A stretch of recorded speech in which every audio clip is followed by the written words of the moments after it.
ஏன் பணக்கார குடும்பங்கள் தொடர்ந்து பணக்காரர்களாக இருக்கிறார்கள், ஆனால் லாட்டரியில் கோடிகள் வென்ற பலர் சில வருடங்களில் பணத்தை இழந்து விடுகிறார்கள்?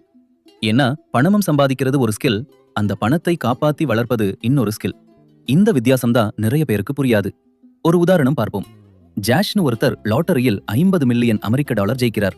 பெரும்பாலானவர்கள் அவர் கார், பங்களா வாங்கி பணத்தை வீணாக்கிடுவார்னு நினைப்பாங்க. ஆனா ஜாஷ் அப்படி இல்லை. அவர் ரொம்ப பொறுப்பா இருக்கணும்னு நினைக்கிறார். ஃபைனான்சியல் அட்வைசர்களை வைக்கிறார். தேவையில்லாத செலவு செய்ய மாட்டார். பணத்தை பாதுகாக்க முயற்சி செய்கிறார். ஆனா ஒரு பெரிய பிரச்சனை இருக்கு. ஜாஷ் அந்த 50 மில்லியன் டாலரை சம்பாதிக்கல. அதனால அந்த அளவுக்கு இருக்கும் பணத்தை எப்படி நிர்வகிக்கணும், நல்ல இன்வெஸ்ட்மெண்ட் எது, ரிஸ்கை எப்படி ஹேண்டில் பண்ணணும், யாரை நம்பணும், யாரை நம்பக்கூடாது என்ற அனுபவம் அவருக்கு இல்லை. ஆனா அந்த 50 மில்லியன் டாலரை சம்பாதித்தவர் பல வருட அனுபவத்தில் இந்த விஷயங்களையெல்லாம் கற்றிருப்பார். ஜாஷ்க்கு ஒரு பெரிய தவறு பண்ண வேண்டிய அவசியமே இல்லை. ஒரு தவறான இன்வெஸ்ட்மெண்ட், அதிக விலைக்கு வாங்கிய ப்ராப்பர்ட்டி, புரியாத பிசினஸ்ல பணம் போடுவது, இப்படி சின்ன சின்ன தவறுகள் சேர்ந்து கொஞ்சம் கொஞ்சமாக பணம் குறைய ஆரம்பிக்கும். இப்போ 50 மில்லியன் டாலர் மதிப்புள்ள ஒரு பணக்கார குடும்பத்தை பாருங்கள்.